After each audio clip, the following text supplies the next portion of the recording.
Bonjour à tous. J'espère que tout le monde va bien. Avec l'automne est bien entamé. La neige arrive. Donc, toujours au chapitre 11 de l'Apocalypse, j'aimerais qu'on puisse relire le passage qui nous introduit dans un nouveau tableau maintenant. C'est une parenthèse, comme il y avait finalement auparavant. Vous vous rappelez, il y a eu les 7 sceaux, mais au 6e, entre le 6e et le 7e, il y a eu une parenthèse, une explication, une situation.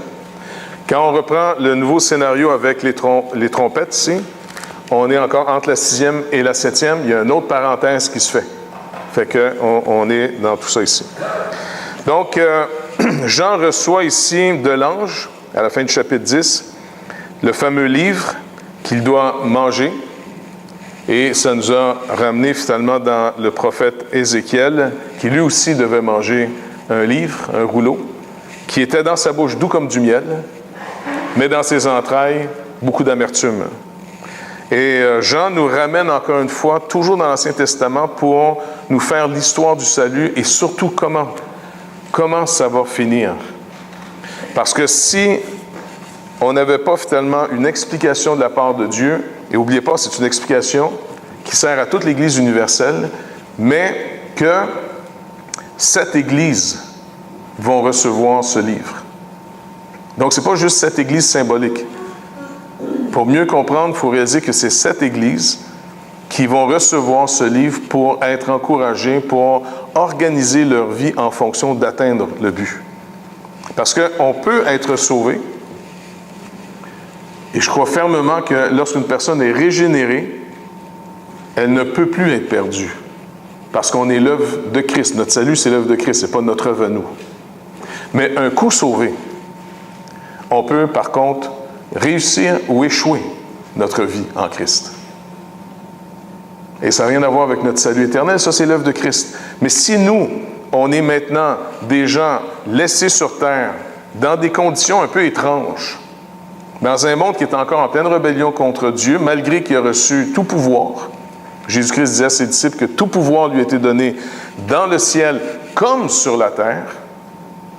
Eh bien, il faut qu'il nous aide à comprendre comment il règne dans ce chaos, dans l'injustice, et qu'on puisse recevoir nous-mêmes une nourriture. On doit apprendre à se nourrir de lui pour être capable de se rendre jusqu'au bout. Vous savez, la nourriture, je pense que je n'apprends rien à personne, là, ça nous aide à rester en forme. Hein? Et maintenant,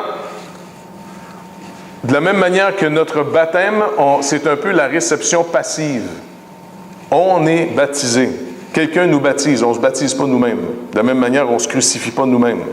Si on est crucifié en Christ, ben c'est quelqu'un qui le fait. Parce que vous êtes capable de vous clouer les pieds, vous êtes capable de vous clouer une main, mais il en reste une qui pend. Ça va? Donc, inévitablement, c'est l'œuvre de quelqu'un à notre égard. Nous subissons, nous recevons. Et ce salut, d'être mis dans sa mort, car le salaire du péché, c'est la mort, doit être l'œuvre d'un autre. On est appelé en nouveauté de vie. Et dans cette nouvelle sorte de vie, c'est une vie qui doit aller dans une direction. On vit quelque chose pour aboutir à quelque part. Et en passant, je ne suis pas un fan de la théorie du ciel communiste. Vous savez c'est quoi le ciel communiste? Tu as travaillé, que tu n'as pas travaillé, tu as la même paye. Ça va? Je crois que Dieu a un principe d'honorer l'action, d'honorer l'obéissance. Il avertit clairement les 7 églises qui sont non seulement sauvés, mais sont sauvés pour le rejoindre bientôt en vue de s'asseoir avec lui sur son trône. Et il rappelle à certaines églises, tes œuvres sont vraiment inadéquates, non présentables à mon Dieu. On recommence. On retourne au tableau, chum, on va faire les équations, tu ne l'as pas pantoute. À une autre, il va dire, fais attention qu'on ne vole pas le prix de la course. Fais attention de ne pas être détourné. Et quand l'apôtre Paul parle de Démas, Les gens se demandent toujours, Démas n'était peut-être pas sauvé. Non, il n'y a rien qui dit que Démas est sauvé ou pas sauvé. De toute façon, ce n'est pas de nos oignons. Si quelqu'un se nomme en frère, eh bien, tu gères après ça le comportement en fonction du comportement qu'on doit avoir dans la maison de Dieu. Vrai? Donc, tu te rappelles finalement qu'on a un but à atteindre. Paul est brisé de savoir que Démas l'a abandonné parce qu'il travaillait avec lui à l'œuvre de Dieu pour l'amour de ce monde, pour l'amour de ce siècle. Et si Paul trouve ça dur, il doit vraiment savoir plus que Démas, ce que Démas est en train d'abandonner pour un plaisir tellement temporaire qui ne va pas durer longtemps.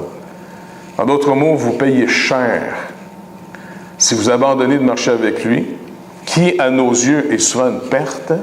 Heureux ceux qui auront perdu à cause de moi. Pour dire, je ne perdrai rien dans ce monde. Et de transformer notre concept de la vie chrétienne comme étant Jésus une roue de secours pour que je réussisse ma vie.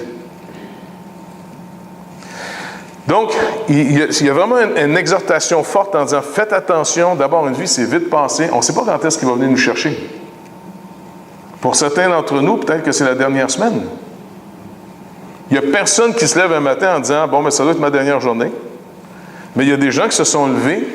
Par exemple, je ne sais pas, il y a 2 jours, là, tu sais, quand il y a eu, c'était samedi, c'est-à-dire c'était hier, qu'il y a eu l'assassinat finalement dans la synagogue. Lorsqu'on consacre un enfant, c'est le commencement de la vie, et les gens qui ont été à leur synagogue hier ne savaient pas qu'il y avait un malade mental, un fou braque, qui s'en venait finalement tirer à bout portant les gens. C'était pas prévu dans leur agenda de la journée. On ne sait rien. On ne sait pas ce qu'une journée peut engendrer. Mais on est tous avertis qu'on s'en va se présenter devant lui. Et Paul rappelle que tout ce que nous avons à vivre en ce moment sont des moyens pour un but.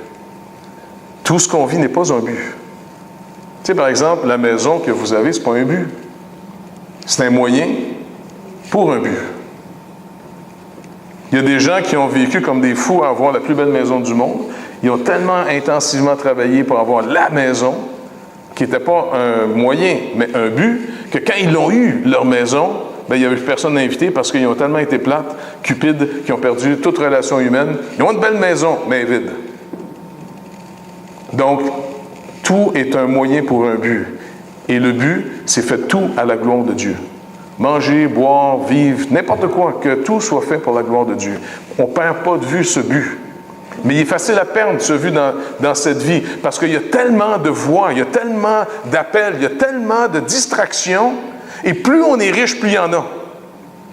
C'est pour ça que les riches méprisent la foi en Christ. Ah, c'est rien que les pauvres, c'est les pauvres qui croient en Dieu. Oui, parce que le pauvre, il est moins épais que le riche. C'est pas qu'il est plus intelligent, c'est qu'il est moins épais. Il y a moins de voiles. Il y a moins d'appels. Il n'est pas invité de toute façon à la fin du monde. Fait que quand tu n'es pas invité, ben écoute, si quelqu'un d'autre t'invite à d'autres choses, c'est plus facile à y aller. S'il n'y a pas plus de vertu chez le pauvre, c'est qu'il n'y a pas plus de choix. La richesse peut vraiment être un égarement puissant. N'oubliez pas, si vous avez du succès, ça marche. C'est dur d'abandonner quand ça marche pour suivre quelqu'un qui dit « Tu vas tout perdre avec moi. » Mais si tu perds tout, tu vas tout gagner. Par contre, celui qui perd tout, celui qui a tout perdu, que le Seigneur l'invite, que le Seigneur dit « Es-tu prêt à tout perdre? Il n'y a pas de problème, que je marche non avec toi, je perds tout anyway. » Fait que si je peux gagner avec toi, c'est sûr que je te suis. Je réalise encore dans ma propre vie que c'était plus facile quand j'étais jeune et pauvre de tout abandonner pour le Seigneur. J'avais rien à abandonner. J'étais prête à toute aventure. Toutes les fois qu'un missionnaire venait et qu'il faisait toujours l'appel à la fin, est-ce que des gens seraient prêts à tout abandonner pour venir me suivre? On a besoin d'ouvriers. Tous les jeunes levaient leurs mains. Tu comprends? Parce que de toute façon, on n'avait rien à perdre. Et si je perdais tout, de toute façon, mon père est encore vivant, puis il y avait une maison, fait que je vais retourner chez eux. Il y a une richesse à être pauvre. Et il y a une pauvreté à être riche. Maintenant, il va enseigner des églises, il ne perdez pas de vue. Ça va être étrange, vous avez besoin que je vous explique. Et là, il va leur expliquer une chose qu'on perd de vue très facilement. Dans le texte, après avoir... Parce qu'il doit aller prophétiser. Rappelez-vous, il mange ce livre, qui est la parole de Dieu, et il doit aller prophétiser sur beaucoup de langues, beaucoup de nations, beaucoup de peuples, des rois, ainsi de suite. Et ça va être quelque chose de difficile. Mais, d'abord, dans cette même situation, on lui donne un roseau, semblable à une verge. On me donna un roseau, semblable à une verge, en disant, « Lève-toi et mesure le temple de Dieu, l'autel et ceux qui y adorent. Mais le parvis extérieur du temple, laisse-le en dehors et ne le mesure pas, car il a été donné aux nations et elles le fouleront au pied de la ville sainte pendant 42 mois. » Dans cette première section, comme on a vu, il faut se rappeler que l'apôtre Paul rappelait aux Corinthiens qu'ils étaient le temple de Dieu. Si Jésus-Christ est la pierre sans laquelle l'édifice peut être bâti, et si on la rejette comme Israël l'avait rejeté, les prêtres de l'époque l'ont rejeté, eh bien, une parole s'est accomplie à leur sujet. Ceux qui bâtissent ont rejeté la pierre. Alors finalement, nous, il faut faire attention de ne pas bâtir nos vies aussi en rejetant la pierre. Ça rappelle encore le même principe. On est tous en train de bâtir une vie. J'aimerais juste que l'image nous reste à tout le monde. Que vous soyez finalement quelqu'un qui ne fait pas grand-chose de leur vie ou quelqu'un de très actif dans la vie, chacun de nous, nous bâtissons une vie. On vit pour un but. La vie qu'on vit n'est pas le but. La vie qu'on vit, elle doit atteindre un but. Et le péché fait que tout le monde a perdu ce but. Tout le monde est coupé de ce but. Personne ne peut atteindre ce but. Parce que ce but, cette vie humaine qu'on doit vivre, c'est une vie qui se vit qu'en Dieu. L'être humain est créé pour Dieu. Par Dieu, mais pour Dieu. Et donc, si on veut devenir pleinement, pas divin, il faut enlever cette notion qu'un chrétien, parce que je l'ai entendu encore dernièrement là, chez certains chrétiens de d'autres dénominations, disant on est dans le divin, nous devenons de plus en plus divins en marchant avec Jésus. On ne devient pas de plus en plus divin en marchant avec Jésus.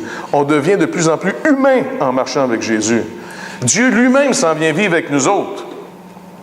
Il ne s'en vient pas nous transformer en Dieu. Il s'en vient vivre lui-même en être humain avec nous.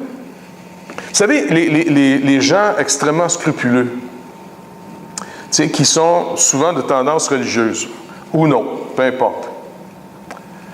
Il y a certaines fêtes qui sont choquantes pour des gens scrupuleux. Pas vrai? Il y a des gens là qui s'indignent terriblement sur l'histoire de l'Halloween.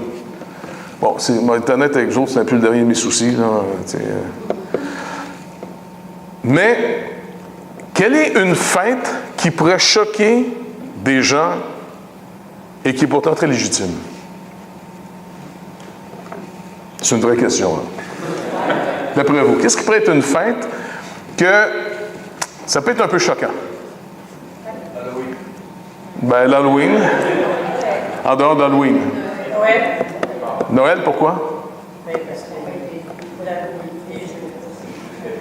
Bon, OK, ça peut être juste des cadeaux, ça. Mais une autre fête, là, que... Comment? La fête d'église. Non, ça, c'est pas trop légitime devant Dieu. Je veux une fête légitime, je parle normal, légitime devant Dieu, là. Comment? Ma fête à moi? Un autre genre de fête. Qu'est-ce qui serait, pour des gens scrupuleux, quelque chose que ça peut être un peu choquant, mais c'est légitime? La Saint-Valentin. Qui peut célébrer la Saint-Valentin? Ben, le couple. Quand est-ce que tu deviens un couple? Ben, le mariage! La cérémonie du mariage, puis la célébration d'un mariage. Il y a toujours mon oncle Georges là, qui a rendu que sa cravate sur la tête à un moment donné, puis il danse, tu comprends? Non? Ça ne vous arrive pas de voir mon oncle Georges qui a finalement sa cravate sur la tête et puis qui commence à danser?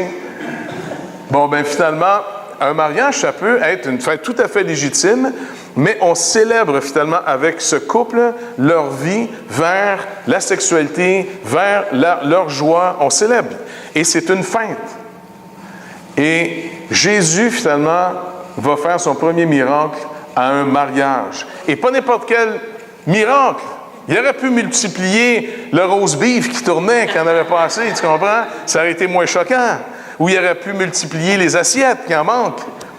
Il va multiplier, il va, c'est-à-dire transformer l'eau qui servait à la purification pour les Juifs, parce qu'oubliez pas, les Juifs avant de manger, c'est pas qu'ils sont hyper propres, mais ils sont dans une religion qui les rend fanatiques de voir l'impureté partout. C'est le but de la loi, d'identifier le mal, l'impureté. Donc, tout dans la cérémonie rappelle le péché et l'attente d'une purification. Purifie-moi avec l'hysope, comme on a lu. Donc, le Juif, c'est un obsédé de purification. La loi lui montre toujours les impuretés.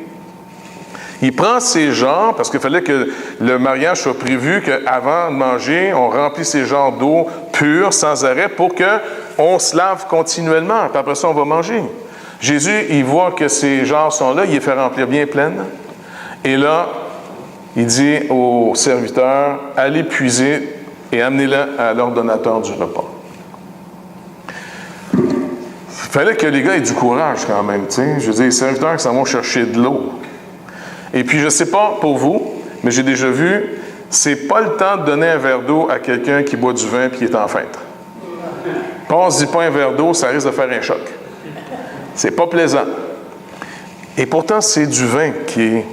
Le Seigneur fait du vin. Et ça réjouit le cœur des gens. Le vin réjouit le cœur de l'homme.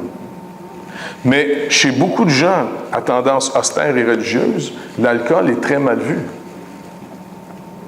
Imaginez, moi, je suis travaillé avec une dénomination qui est les gens s'obstinaient à dire que Jésus avait fait du bon vin.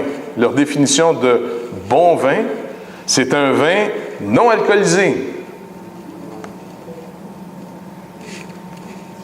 C'est pas trop, c'est pas sûr. Et puis pour eux autres, c'était du jus de raisin. Puis ils insistaient là-dessus, mordicus. Vous n'avez pas besoin d'être un spécialiste de la Bible, vous avez juste à lire votre texte et vous allez voir finalement que c'est du vrai vin que Jésus a fait. Mais en passant, ce n'est pas tout le monde qui est un ivrogne. Pas tout le monde. La célébration, la joie. Il semble que même dans nos vies chrétiennes, souvent on a comme tué la joie de la vie chrétienne. On dirait qu'on a tout fait pour la rendre austère, plate, noir et blanc. Et dire, nous, on aime le Seigneur. Puis on est dans la joie. Ouh, ça doit être plate quand tu n'es pas content. Il n'y a plus cette joie, on dirait. C'est l'austérité, là, tu sais. Et pourtant, la joie du Seigneur est notre force. Maintenant, ici, Jean, il reçoit finalement une tâche, avant de prophétiser, va mesurer le temple. Le problème, finalement, avec notre version, c'est que ça obscurcit un peu le sens. Maintenant, va mesurer le temple, c'est une chose. Quand tu nommes, par exemple, le lieu où la présence de Dieu était, il y a un terme pour ça, naos. OK, ça c'est le lieu où est-ce que les gens entraient à l'intérieur. Et quand Jésus, par exemple dans Matthieu, Jésus enseignait dans le temple, il n'a jamais enseigné dans le naos, il n'est jamais entré dans le naos. Il a toujours été dans le hieron, le complexe du temple, le parvis du temple. Est-ce que vous réalisez que Jésus-Christ lui-même, Dieu fait homme, mais né humain, dans le sens qu'il a été incarné, il est devenu un être humain par la chair d'Israël, celle de David, donc de la tribu de Juda. En tant que personne de la tribu de Juda, Jésus lui-même de son vivant n'a jamais eu le droit d'entrer dans le naos. Il est toujours resté dans le lieu, le complexe du temple. Là, c'est intéressant parce que là, on parle de Jésus lui-même. On aurait pu se dire, bien, c'est ceux qui pouvaient rentrer, c'est sa maison, c'est son temple, ainsi de suite. Non, tant qu'il n'a pas mis fin, tant qu'il n'est pas mort et qu'il n'a pas mis fin à toute l'image de l'Ancien Testament, à l'ombre dont lui est la réalité. Lui-même, et ça c'est quelque chose d'important pour nous, là. Lui-même s'est soumis à ce qu'il dépend du souverain sacrificateur et de toute la tribu de Lévi pour avoir toute sa relation avec le Père. dans les cérémonies, je parle. Non pas dans sa communion personnelle, mais dans les cérémonies. Par exemple, ses parents l'ont amené au temple pour le faire circoncire. Eh bien, finalement, ce n'est pas Joseph qui a décidé en disant « Écoute, cet enfant-là n'est pas normal, nous, on va le circoncire. » Non, non, ils l'ont amené. Et en passant, est-ce que vous pensez que les prêtres de l'époque étaient parfaits, clean, marchant avec Dieu? Beaucoup d'entre eux étaient corrompus. Pas tous, mais beaucoup d'entre eux étaient corrompus. Est-ce que quand c'était le temps de faire les célébrations, les fêtes, Jésus devait aller avec sa famille à Jérusalem? Il y avait les offrandes à offrir. Est-ce que vous pensez que finalement le souverain scripteur, les prêtres, toute la gang là, était plus saint que Jésus parce que lui n'avait pas le droit d'entrer là? Non. Ils étaient sûrement très corrompus, mais l'ordre était respecté. Et ça, pour moi, ça m'a pris du temps à vraiment me sortir d'une mentalité où l'intégrité que je pense savoir justifie ce que je vais faire au-delà des autorités. Et si moi, j'ai été élevé dans une génération qui dit « je vais obéir si la personne le mérite », eh bien, imaginez aujourd'hui, 50 ans plus tard, j'avais 10 ans quand j'ai essayé de raisonner tout ça, là, eh bien, aujourd'hui, c'est pire, au point que des enfants dans les écoles sont d'une rébellion et effrontés au point que les profs sont tous en train de dire « alors prenez vos enfants, c'est des délinquants, parce que les parents ne se font pas obéir ». Parce que la mode, la philosophie, c'est que je n'ai pas à obéir à personne, je suis pour moi-même une personne à moi-même. Il y a une arrogance à faire peur aujourd'hui. Et c'est pour ça que cette génération-là, je ne suis pas convaincu jusqu'à où on va aller. Vous savez, à l'anarchie, parce que c'est ça qu'on développe de plus en plus, ça devient terriblement anarchique. Les autorités ne sont plus respectées. Et la parole nous dit pourtant de prier pour les autorités, de respecter les autorités. Vous dites, oh, mais ils ne sont pas dignes de respect. Ils n'ont jamais été dignes de respect. Mais Dieu peut se préserver un reste dans ses autorités, car sa providence peut pourvoir à des hommes et à des femmes qui ont une droiture pour préserver et de lutter contre la corruption, même si l'ensemble peut être pourri. Maintenant, Dieu nous demande d'avoir ce respect, de prier pour eux. Pourquoi? Parce que le chaos qui veut s'installer sans arrêt, la destruction, les ténèbres, quand ça rentre finalement, qu'est-ce que d'après vous ça appelle? Qu'est-ce que les chaos, au fond, vont appeler par effet secondaire? Au secours. Bien, les gens vont dire au secours peut-être, mais où ils vont chercher le secours? Parce que le chaos, à un moment donné, va se faire sentir. Et le chaos va avoir des conséquences. Le chaos va avoir des conséquences extrêmement négatives. Qu'est-ce que les gens vont réclamer? Qu'est-ce que les gens ont même commencé à réclamer? Pardon? Justice, mais... Oui, tout le monde veut la justice, mais comment ils vont la demander?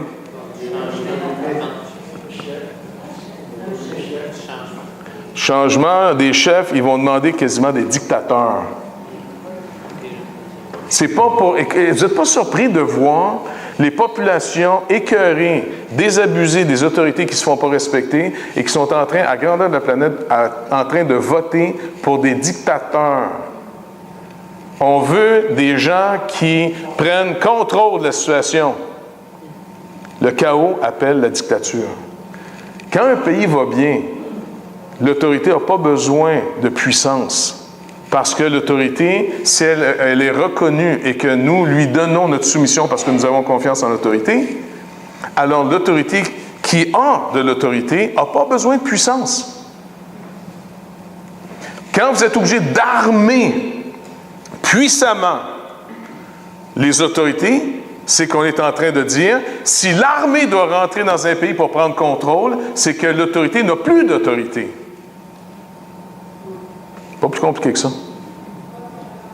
Jésus-Christ a montré une autorité suprême et totale en entrant à Jérusalem, assis sur un ânon, le petit d'une ânesse, qui n'avait jamais été monté par un être humain. Il nous a montré de l'autorité totale. Et ce roi, seigneur d'une autorité totale, n'a pas eu besoin de frapper l'âne. Il s'est assis simplement dessus. L'âne a reconnu son autorité et il est rentré dans Jérusalem en disant voici ton roi qui vient avec humilité et douceur.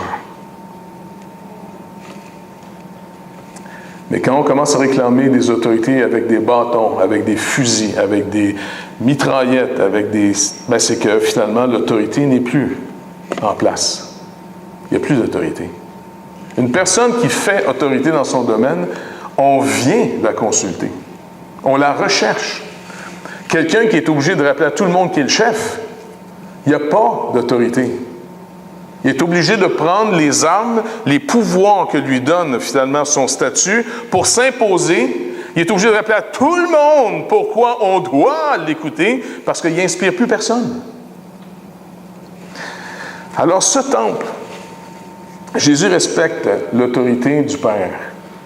Les gens sont plus dignes du respect. Mais le système est une image de son œuvre. Alors il va la respecter, lui, le Seigneur Jésus. Parce que moi, je ne sais pas, longtemps quand j'étais jeune, je me disais, si j'avais été avec Jésus, j'aurais dit, viens, on va rentrer dans le lieu très saint, commande, c'est ton Père qui l'a fait bâtir. On va faire un nettoyage dans tous ces corrompus-là. Je suis sûr que le Seigneur m'aurait parlé ou regardé très sévèrement et j'aurais dit, OK, j'ai rien dit. C'est une suggestion. Parce que, comme pour Jean-Baptiste, à un moment donné, a jugé l'autorité de Jésus beaucoup plus sur sa sainteté que sur le mandat qu'il avait reçu. Quand il voit Jésus arriver à son baptême, vous vous rappelez ce qu'il dit?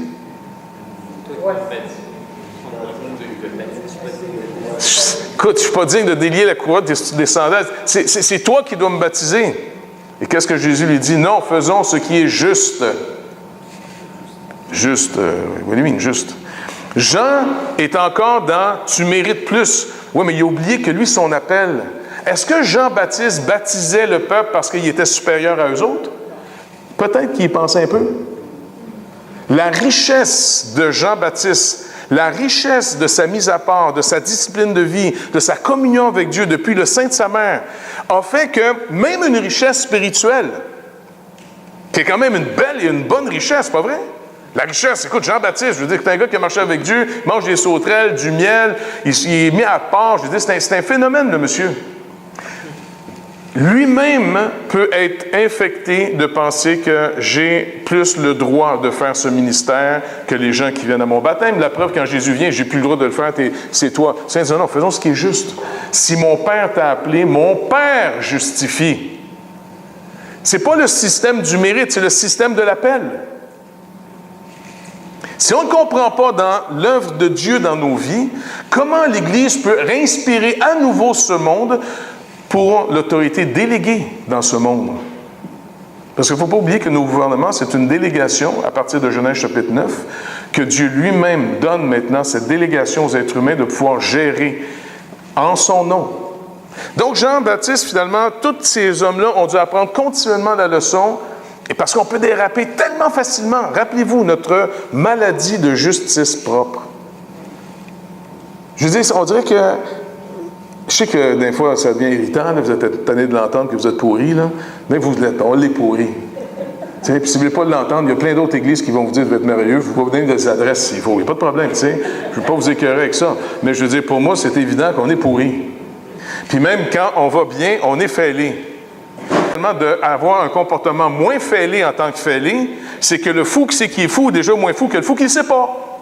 Alors, on est supposé être des fous qui savent qu'ils sont fous. On est supposé être dans une lumière qui montre à quel point on n'est pas digne de confiance et qu'on doit prendre garde. Si Dieu ne nous avait pas arrêtés dans une démence, moi, le premier, je me jeté dans le feu. J'aurais scrappé ma vie. Je suis aussi perdu que n'importe qui d'autre, sauf qu'il nous a saisis. Et la manière de désamorcer sans arrêt la bombe qui est en nous, de la chair, c'est de nous la montrer. Et tout ce qui met en lumière devient lumière.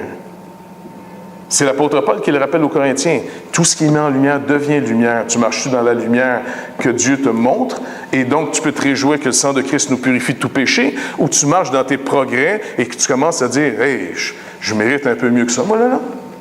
Je mérite. Tu mérites quoi, toi, là, non? Donc, finalement, Jean, on lui envoie mesurer le temple. Maintenant, d'après vous, est-ce qu'il mesure le naos ou est-ce qu'il mesure le Érion? Aaron, ça. Qu'est-ce qu'il mesure?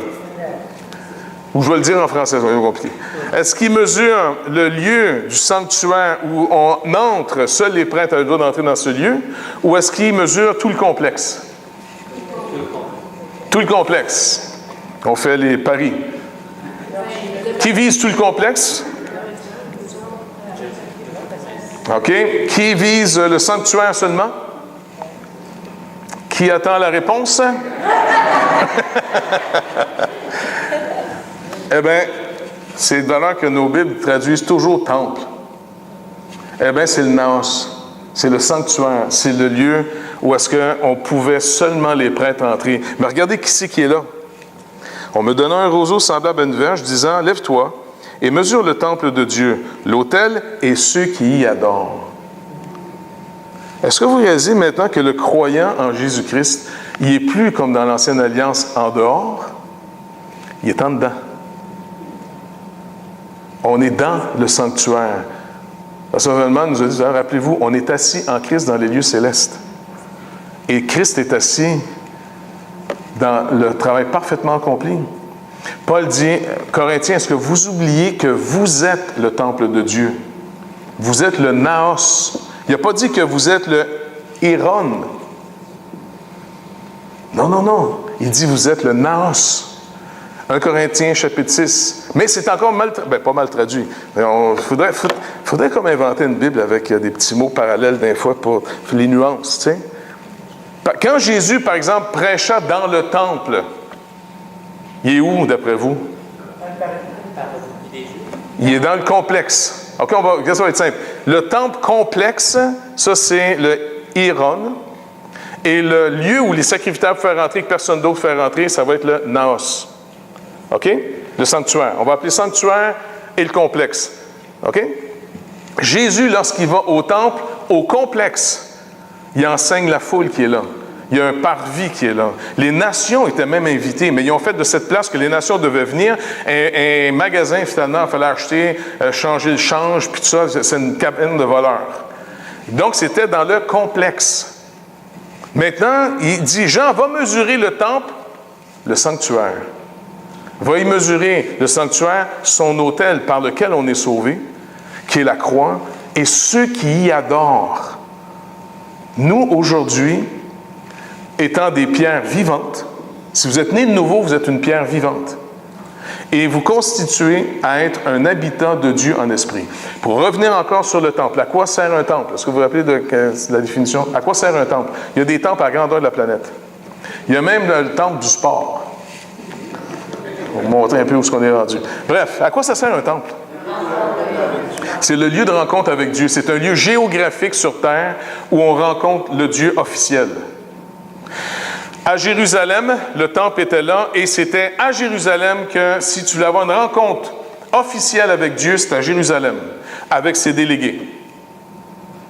Pourquoi les gens étaient scandalisés quand Jésus a dit aux paralytiques qu'on descendait dans la maison chez Pierre, à Capernaum, dans le nord d'Israël? Pourquoi ils étaient scandalisés? Non seulement parce qu'il avait dit « Tes péchés sont pardonnés », mon enfant, tes péchés sont pardonnés. Dieu seul peut pardonner les péchés, c'est vrai. Mais en plus, on n'est pas au temple pour donner officiellement cette réponse. C'est comme dire, attends, tu te prends pour qui? Dieu seul peut pardonner. En passant, c'est l'offensé qui peut pardonner. Pas vrai? Par exemple, si, je ne sais pas moi, on va dire, Sylvain, tu donnes une claque à Sam. OK? Puis il y a une bonne, là, tu sais, Paul! Et puis là, ça fait la chicane, arrêtez. Puis là, moi, je t'ai pardonné. Supposons que je pardonne Sylvain de t'avoir donné une claque. Ça marche-tu, ça? Tu comprends?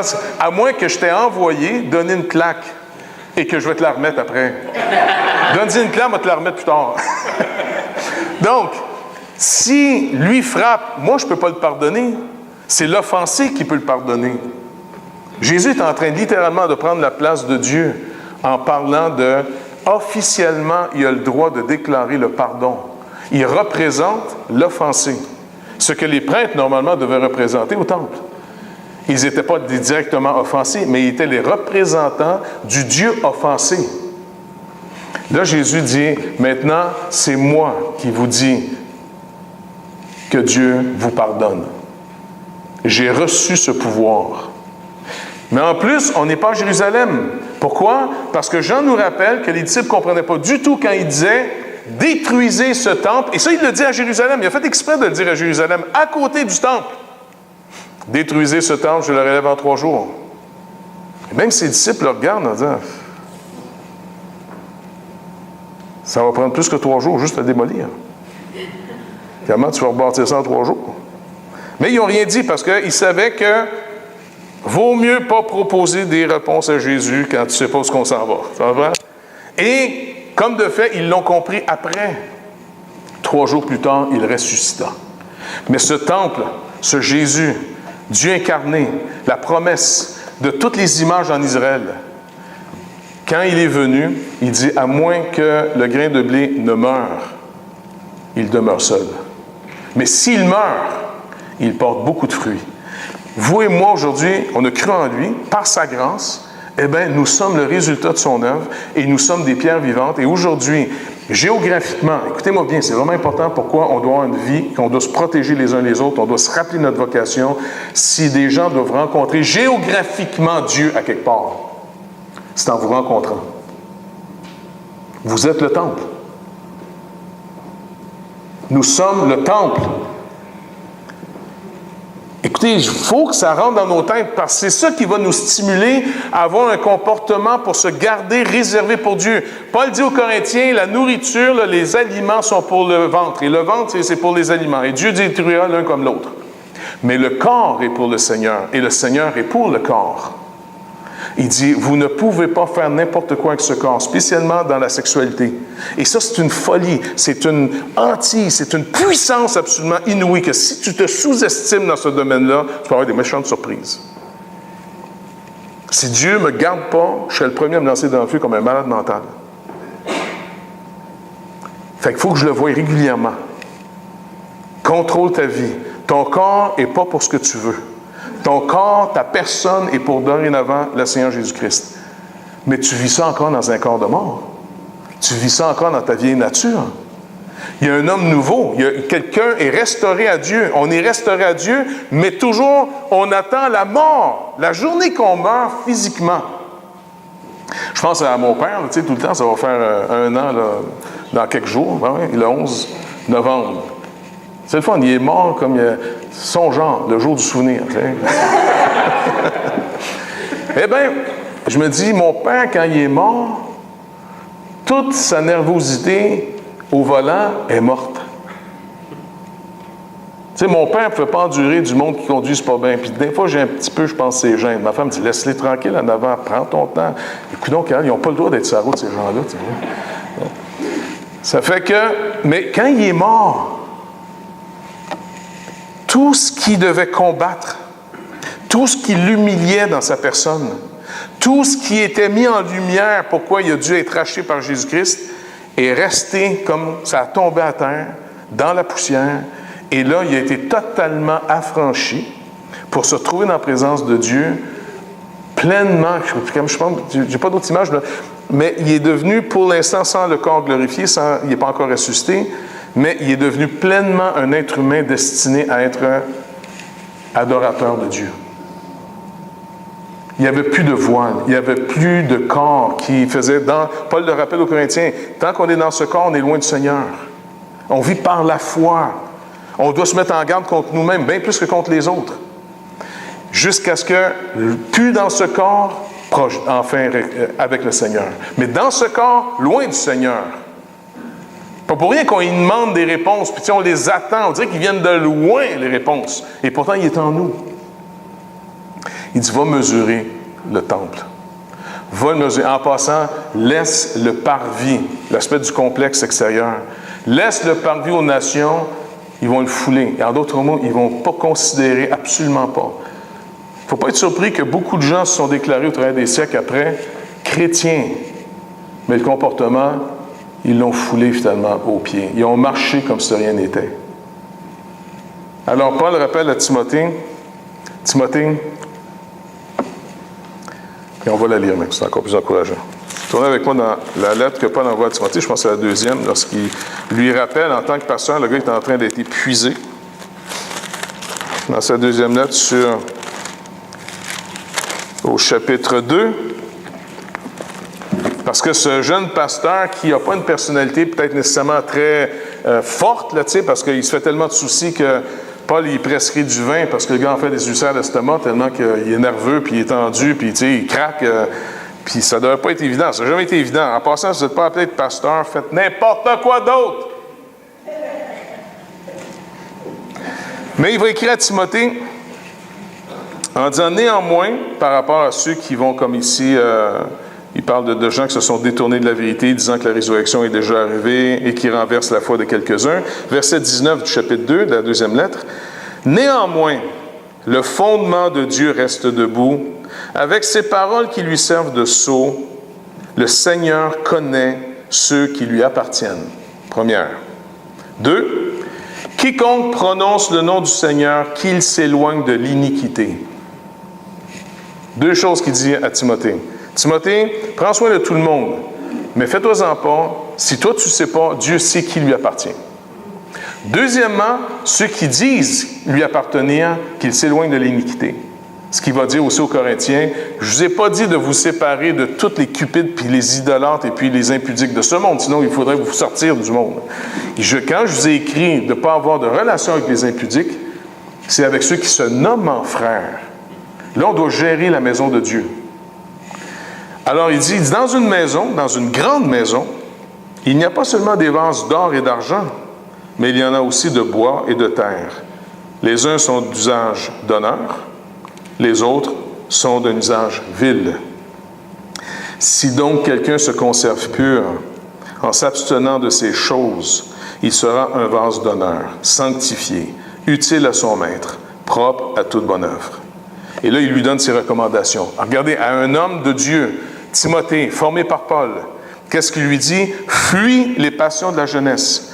Recherche la justice, la foi, la charité, la paix, avec ceux qui invoquent le nom du Seigneur d'un cœur pur. Repousse les discussions folles et inutiles, sachant qu'elles ne font naître que des querelles. Or, il ne faut pas qu'un serviteur de Dieu ait des querelles. Il doit au contraire avoir de la condescendance pour tous, être propre à enseigner, doué de patience. Il doit redresser avec douceur les adversaires, dans l'espérance que Dieu leur donnera la repentance pour arriver à la connaissance de la vérité, et que, revenus à leur bon sens, ils se dégageront des pièges du diable qui s'est emparé d'eux pour les soumettre à sa volonté. Donc, on voit finalement tout le programme. Timothée, non seulement il doit prendre soin de la maison de Dieu, le naos, il est dans, avec tous ceux qui sont rachetés, dans le naos. Et là, comme temple de Dieu, on doit finalement collectivement s'aider les uns des autres à se rappeler notre vocation. Vous savez, une des raisons pourquoi le Seigneur nous a amenés à l'époque à Greater Grace, là, quand on était avec eux autres, on était, tous ceux qui sont convertis à l'époque, la première petite gang on était des gens qui s'étaient surtout connus avant, dans le monde. Ça marche? Donc, on vient au Seigneur, mais nos souvenirs se mêlent entre ce qu'on était et ce qu'on est devenu en Christ. C'était pas nécessairement trop évident, tu sais? Et on était surtout dans une philosophie qu'on est tous égaux. On était plus ce qu'on appelle l'Église de Dathan, Abiram et Corée. C'est vrai? Et là, tout le monde, tu sais, c'était chacun free for all. Puis on avait été instruits comme ça. Non, laissez une grande liberté. Ça fait que tout le monde fait parler. C'était comme... Fait qu'anyway. Et là, on a commencé à atteindre un plafond où on tournait en rond. Ça devenait stérile. Et Dieu, dans sa bonté, nous a amenés après ça chez les Américains, à West Point, où est-ce que l'armée. C'était Lennox à l'époque. Et là, une des premières choses que le Seigneur, finalement, nous a imposées, surtout à moi, les titres. Ça a vraiment été spécial. On va appeler le pasteur. Puis tout le monde dit, c'est américain, ça, c'est américain. Peut-être. Mais savez-vous quoi? Quand tu appelles le gars pasteur, ça fait deux choses. D'abord, ça te rappelle qu'il porte une responsabilité que toi, tu ne portes pas. Et deuxièmement, ça rappelle à la personne que tu viens d'appeler pasteur qu'il y a des comptes à rendre que toi, tu ne rendras pas. Ça a mis de l'ordre dans la maison. Sans cet ordre, on s'en allait nulle part. Mais dans l'ordre, dans ce que Dieu a créé au milieu de nous, dans la structuration, une maison pour qu'elle tienne debout, il ne faut pas que ce soit un tas de pierres. C'est structuré. Il y a des portions différentes. Paul rappelle aux Éphésiens, quand il écrit la lettre là, au chapitre 4, que Dieu va donner des forces correspondantes aux membres que tu es, à la fonction dont il t'appelle. Si Dieu t'appelle à courir, vous vous rappelez le film, ceux qui ont vu les chariots de feu? Oui. Tiens, le gars, il dit, regarde, le Seigneur m'a donné des jambes. Le gars, c'est un coureur. Puis lui, il est sûr que pour la gloire de Dieu, il faut qu'il court. Mais Dieu ne peut pas t'appeler à être un athlète s'il t'a donné un frame de chat. Pas vrai? Surtout l'haltérophilie. Tu sais, quelqu'un dit, moi, je vais être un haltérophile. Écoute, si tu es bâti finalement sur un frame de chat plutôt que d'un bulldog, tu vas avoir des difficultés. Si tu veux être un coureur, mais tu as des petites jambes, ben écoute, c'est sympathique, hein? Mais tu ne seras jamais un coureur. Qui gagne habituellement? C'est des gars de chez vous. Même des Éthiopiens un peu. Je veux dire, les gars, c'est des grands slims, minces avec des jambes. Tu vois? Ça court. Il y a des gens qui sont favorisés. Même des fois, quand on était en Haïti, ma femme me disait, c'est drôle, hein, les Haïtiens sont vraiment, en général, des gens athlétiques. Tu sais, dans le sens, ils sont musclés, là, les gars dans le village. Écoute, les gars dans le gym peuvent aller se rasseoir, ils n'ont rien à voir avec les gars finalement à Tiverny. Ils sont solides, tu sais, puis ils ont des vies dures, ça ne mange pas bien. Bref, tout ça pour nous dire que, en tant que maison de Dieu, est-ce que finalement on campe à quelque part pour bâtir quelque chose ensemble, ou bien finalement on est simplement un magasin pour voir qu'est-ce qu'on vend? On peut avoir des visiteurs. Je suis bien content, tiens, par exemple, Madame, ça nous visite, elle vient de Porto Rico. Non, elle vient de quel pays? Costa Rica. C'est un beau pays. Elle étudie San McGill à côté.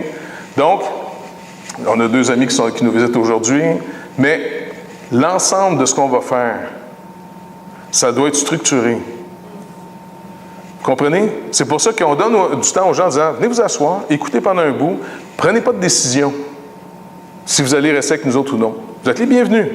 Mais prenez 6 mois, 1 an s'il faut. Écoutez, regardez si Dieu vous appelle à la vision dont il nous donne, parce qu'on s'en va bâtir quelque chose. Si oui, embarquez dans le team. Non, faites visiter la maison quand vous voulez. Mais trouvez-vous votre maison, par exemple. Parce qu'une vie, là, c'est vite passé, puis à un moment donné, si tu n'arrêtes pas de bouger sans arrêt, au bout du compte, là, tu n'as rien bâti. Absolument rien bâti. N'oubliez pas, ceux qui vont bâtir quelque chose dans cette vie, c'est ceux qui en font un peu tout le temps. Un peu tout le temps. Un peu tout le temps. Des sprinteurs, là, ça va vite. Ding, ding, ding, ding, ding. Tiens, mais à un moment donné, tu t'attends, tu as bâti quoi? Plein de choses. Ouais, montre-moi ça. Et règle générale, c'est rien. Pour bâtir vraiment quelque chose de durable dans le Seigneur. Quand tu amènes, par exemple, tu donnes ton témoignage, puis quelqu'un vient à la foi et elle reste à côté de toi. Faire un disciple, là, ça prend des mois et des années. Vous vous rappelez, là, il y a des évangélistes qui ont dit qu'il faut arrêter la méthode des grands stades où est-ce que finalement on fait rentrer plein de monde, on fait lever des mains puis les gens retournent. Parce que ça ne dure pas. Coleman et puis un autre disaient, non, vous allez vous intégrer dans une place et là, après ça, vous allez suivre les gens qui vont venir. Parce qu'ils vous font confiance, les gens, après. Ça peut prendre des années avant que quelqu'un arrive à maturité. Vous êtes le temple de Dieu. Vous êtes un lieu géographique sur terre. Vous êtes une place concrète où les gens, quand Dieu va dire, quand je t'ai visité, quand je t'ai parlé, les gens, attends, quand est-ce que tu m'as parlé, Seigneur? Quand je t'ai envoyé un tel. Et quand le Seigneur dit, et quand tu m'as habillé, puis quand tu m'as nourri, c'est quand est-ce, Seigneur, je t'ai nourri, puis je t'ai habillé? Quand tu l'as fait pour un de mes plus petits frères. Là, il parle de ses frères. Il ne parle pas juste de l'humanité en général, il parle de ses frères. Il faut retrouver ces notions, sinon on ne comprend pas qu'est-ce qu'il mesure. Hein? Il mesure le vrai peuple de Dieu. Parce qu'il va y avoir une confusion terrible. Beaucoup se disent du Seigneur, mais on va voir à la fin qui était vraiment du Seigneur. N'oubliez pas, le parvis est laissé aux nations. Et beaucoup de nations se sont dites chrétiennes, mais il y a un peuple de Dieu dans ces nations. Mais ce n'est pas vrai que la nation était chrétienne. Le christianisme a influencé énormément, mais ça n'existe pas une nation chrétienne. Ça existe un peuple, son peuple, au milieu d'une nation qui a une influence majeure, comme le Canada. Mais le Canada, aujourd'hui, les païens ont pris contrôle et le paganisme est revenu. Ils vont tolérer généreusement les religieux. Mais la vraie religion aujourd'hui du Canada, c'est l'athéisme. Pas plus compliqué que ça. Ça s'arrête là. Donc, je vous demanderai simplement de réaliser, est-ce que vous avez cru en lui? Oui, dans son œuvre. Alors vous êtes une pierre vivante. Et cette pierre, c'est votre corps physique. Pas juste votre âme et votre esprit. C'est notre corps. Si les aliments sont pour l'estomac et l'estomac pour les aliments, Dieu va détruire l'un comme l'autre. Donc, ça ne semble pas être ça qu'il rachète. Il dit par contre, votre corps est pour le Seigneur. Et le Seigneur pour votre corps. Ce que nous sommes et ce que nous faisons physiquement a une importance suprême. Individuellement et collectivement. Ça marche? On remet ça au Seigneur?